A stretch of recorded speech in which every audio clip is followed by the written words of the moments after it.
For the first time in 6 months, the Calgary Flames hit the ice for a regular season hockey game.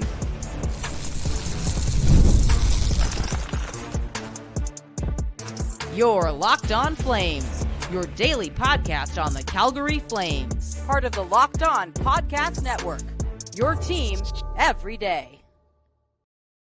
Hello, everybody, and welcome to today's episode of Locked On Flames. As always, I am your host, Jess Belmosto, and thank you so much for tuning in. Today's episode is brought to you by Game Time. Download the Game Time app, create an account, and use code LOCKEDONNHL for $20 off of your first purchase. Today, we are going to be talking about what to keep an eye out for ahead of tonight's season opener against the Vancouver Canucks, because there are a lot of different dynamics going into this year, a lot of unknowns, a lot of firsts. And while this team does have some veterans, we do have some younger guys we have to talk about. And everyone deserves a little chance in the spotlight and under the Locked On Flames microscope.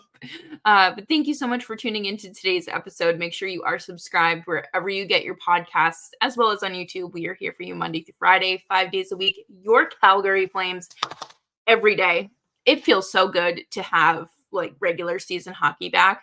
I'm so happy that, we get to kind of see this off season play out now. And not just this past off season, but even, the moves from last season are like have this ripple effect. And we're going to see those through the future. And this is the time to start looking and start evaluating and noticing the differences and the changes, whether it's for good or for bad. But for good, let's start off on a high note. Samuell Honzek is cracking the NHL roster tonight. He will be on the ice. He is on the top line with Nazem, Kadri, and Andrei, Kuzmenko. What a line. I think that that's going to be so much fun. Highly skilled, highly competitive line. And I'm curious to see how Honzek does. I think that this is going to be a situation where he finds himself right at home.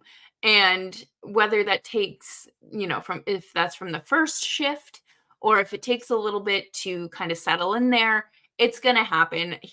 That line is very talented, like I mentioned. And Kadri has a lot of patience. And we saw that last year. And I think that this is why it's such a great idea to have Honzek on this line. Kadri has the ability to kind of, put the brakes on things and be like, hey, like instead of going down there, and creating the opportunity for a turnover, what if we just do this instead? Or, that was really good. Why don't we do that again? There's a lot of lessons to be learned from him, and he takes the time to articulate it. And we got to see that pay off with Connor Zary and Martin Pospisil last season. I think, this is a big change for Honzek, who did play in juniors last year and did see a little bit of time with the Wranglers during the playoffs, but this is huge. I don't think anyone expected this at all at the start of training camp. And there's always there's something so fun about like that unexpected player potentially making the roster or getting a call up, whatever the case may be. Like last season, it was Pospisil. Obviously, him and Zary weren't projected to be NHL regulars last year. So for them to make it and stick around, hey, like it proves to you that anything is possible. And I want to see what Honzek looks like tonight. I want to see what the chemistry is, how their dynamic is. What are the are they generating high danger chances? What are some weaknesses within the line? Like how is Honzek doing fundamentally against NHLers? It is a big, scary world in the NHL. Not really, but he's playing against guys that he's probably watched his whole, uh, not his whole life, but for a good chunk of his life. So it's a big difference from playing like 17, 18, 19 year olds. Uh, this is the time, and I'm excited for him. I want to see what he is. The work that he put in over the summer with Pospisil, as well as at camp in preseason, and how that translates to truly competitive ice hockey, as well as his stamina, his endurance, the physicality. What does it all look like? And I don't think we're going to see all of that tonight. I think we're going to watch it unfold over however long it takes. And one thing that I have said from the start of since I started hosting this podcast, no one is immune from criticism. I do not care if you are the superstar of the team. I don't care if you are the Austin Matthews, Connor McDavid, Nathan McKinnon of your team, or if you've played one game. Criticism, constructive criticism, like it's going to be applied. Um, and I hope that things do go well for Honzek. I think, it's up to him to play as hard as he wants to, and it's up to him to try to fight to keep this job. I also am interested to see how Adam Klapka does on that fourth line. Obviously, we know that Ryan Lomberg plays a pretty physical game, and Kevin Rooney doesn't necessarily shy away from big hits or anything. Not big hits, but he's not afraid to finish a clean hit, and that line isn't out there to necessarily score. They're out there to eat those 9-10 minutes a night and play defense and literally do the job of defenders. Well, not exactly, but that's not going to be your most productive line. So you have to look at things differently. How are they in high pressure situations? Are they getting pinched? How physical are they being? Are they being outmatched, outplayed? What does this situation look like? But coming up next, we are going to make the jump up the ladder to talking about some of the sophomores or the younger players that kind of aren't, I wouldn't consider veterans yet. Coming up next here on Locked On Flames.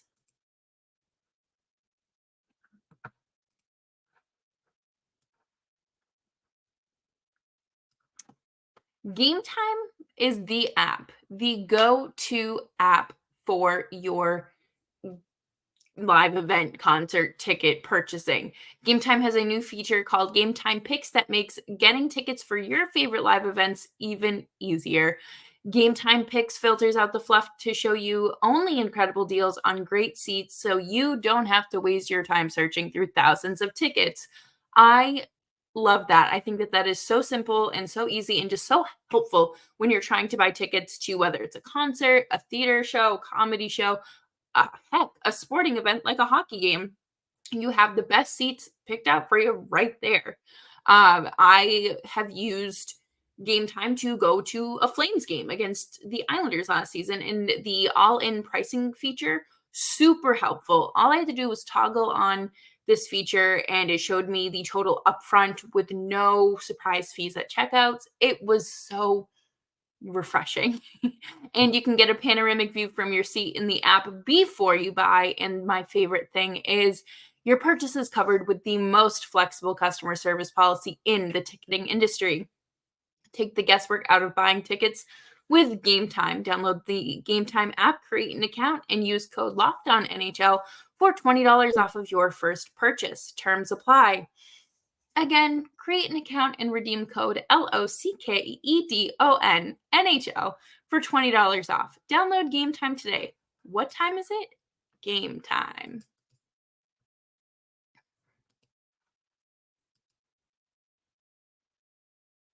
Thanks everyone for hanging out with me today on Locked On Flames. Make sure you're following me on Twitter at Jess Palmasto. I think this stigma, I don't think think stigma's the right word, but stereotype, pattern of sophomore slumps is something that's very real. I don't think that anyone would deny that. I think you can see that with, across the league. And it's something to keep an eye out for and to almost expect and anticipate. So if you see Martin Pospisil starting to slip or Connor Zary not producing as often as he did last season, I wouldn't necessarily be alarmed. I think it's really just a matter of them like riding out this next wave of their career. I think, for Martin Pospisil, he did have a shortened off season. He played with the Slovakian national team. He played in Olympic qualifiers. He played Worlds. And then, of course, he spent the whole summer training with Sam Honzek, which is fantastic.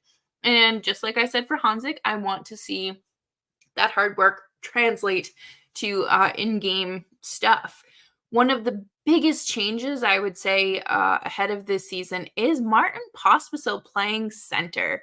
Ryan Huska talked a lot about it at the end of the season and like during early days of camp that he wanted to try everyone at center. If you were going to get a look at center, you were going to get a look at center. Pospisil is going to get a look at center. Sharon Govich is going to get a look at center. Kuzmenko, like, if you wore a Flames jersey, there was a solid chance you're going to be tried at center at least once. And, it's worked out pretty well for Pospisil. And I think that this is something that's important because a little man named Sam Bennett, once upon a time, was drafted as a center, if I remember correctly. Either way, he was meant to be a center. The Flames did not do an overall good job developing him as a center. Regardless of how things kind of ended there, I think it's important to learn from that experience and, not do that again. I think Martin Pospisil is a great player. I think he's a dynamic player. I don't want to see his talent go to waste, whether that's at winger or center. He brings a lot to the table that I don't think the Flames could really afford to lose in the long-term scheme of things. But what do we want to look for when it comes to Pospisil tonight? His face-offs. What is he looking like at the dot? Is he winning face-offs? Is he battling? Is he, playing a solid defensive game too? Because that's part of your game as a center. And I want to see what it's like without him having like his training wheels on. And by that, I just mean Kadri and Zary. Obviously we saw them kind of play without each other at the end of last season, but what does it look like now that he's in a whole new position? We know that Connor Zary can play center, and I want to see more of that. I do. But is Pospisil comfortable at center? Or is he getting acclimated? Is this something that they're going to pursue further? Because, Honzek was potentially going to be molded into a center, but it just was not working. It was not working for anyone. So, keep him on the wing. But if there are things like, if there are signs of promise here, let's stick with it. And I think for Zary, I think my biggest thing is going to be, of course, like, this is a contract year for him.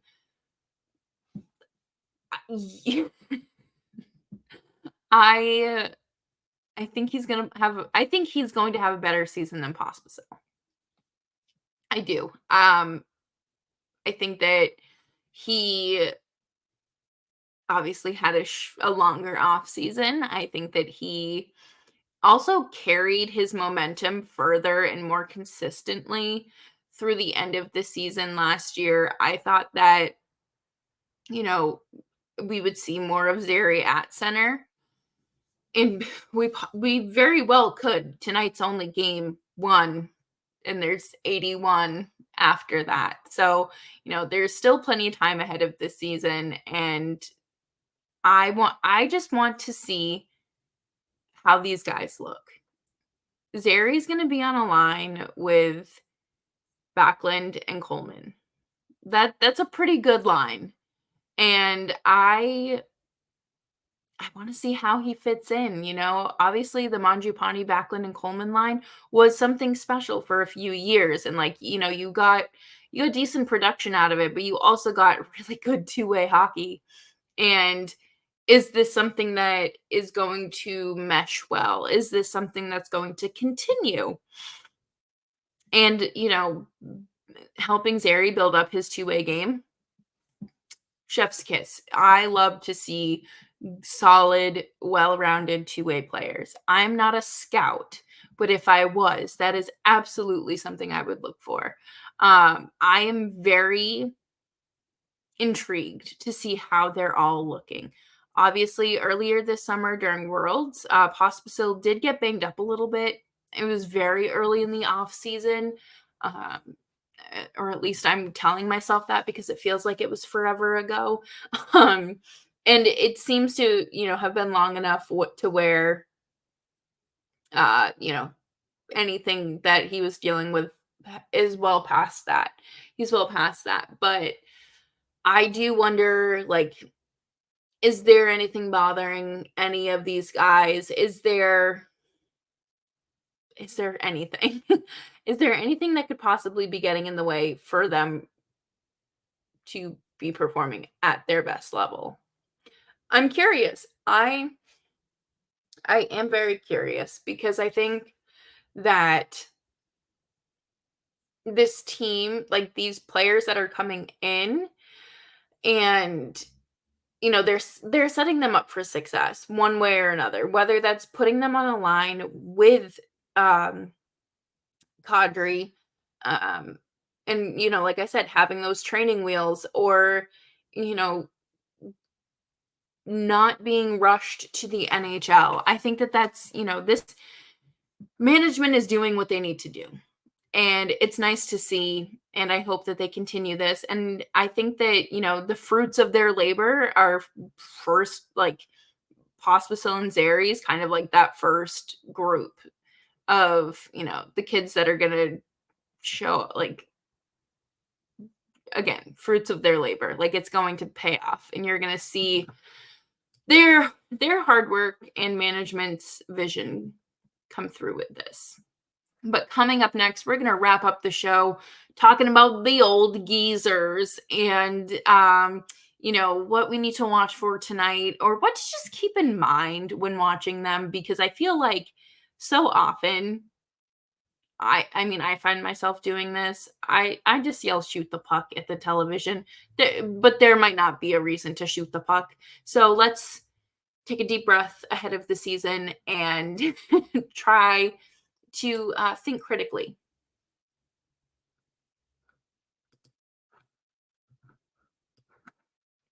All right, NFL fans, you can start the season with a big return on FanDuel, America's #1 sportsbook.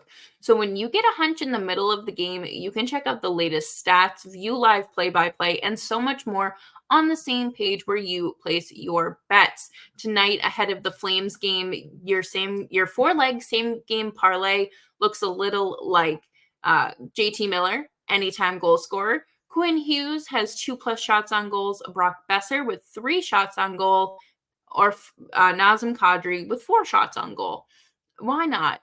Do you want to just do, money line? Who are you taking to win this game? I would not bet on the Flames, but I have been wrong. So you'll get started with $200 in bonus bets guaranteed when you place your first $5 bet. That's FanDuel.com.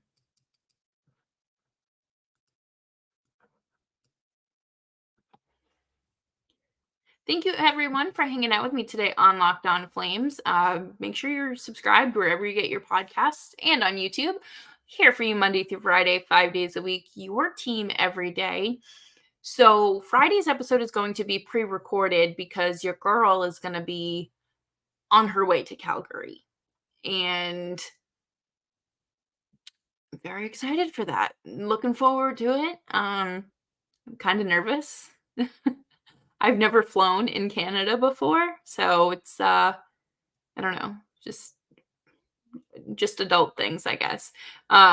Crossing things off my bucket list, getting to go to the Saddle Dome, my fifth-ish season hosting this podcast is really special to me. When I started this show, I was fascinated with the Saddle Dome and just the architecture of it and how the catwalk to the press box. And I didn't think I was going to get to it before they started building a new arena or tore it down. So getting to go home opener this season, it feels nice. And I'm so excited to go. I'm really excited to go to the Wranglers game on Friday. So if you're going to either the Wranglers home opener or the Flames home opener, shoot me a message. I'd love to meet up and get your recommendations for what to do around the area. But I think this season means a lot to me because, like I said, it's my fifth-ish season covering this team. And this podcast did come into my life at a very important time. It was right after my dad passed, and I didn't really know what to do with myself. And I just wanted to keep going with sports. So I took something that was so far out of my comfort zone. And it has become something that is a staple to my day. And I just want to say thank you. If you've, no matter how long you've listened to this show, it definitely means a lot to me. And it's so fun just getting to talk about hockey for half an hour every day. And I hope you enjoy it. And let's dive right back in. Who do we need to keep an eye on this season? The obvious glaring elephant in the room is Jonathan Huberdeau. We all know he's never going to play up to that contract. We have accepted it, we have grieved it, and we have moved on from that. He's a $10.5 million player playing on the third line. So, okay, let's just, yeah.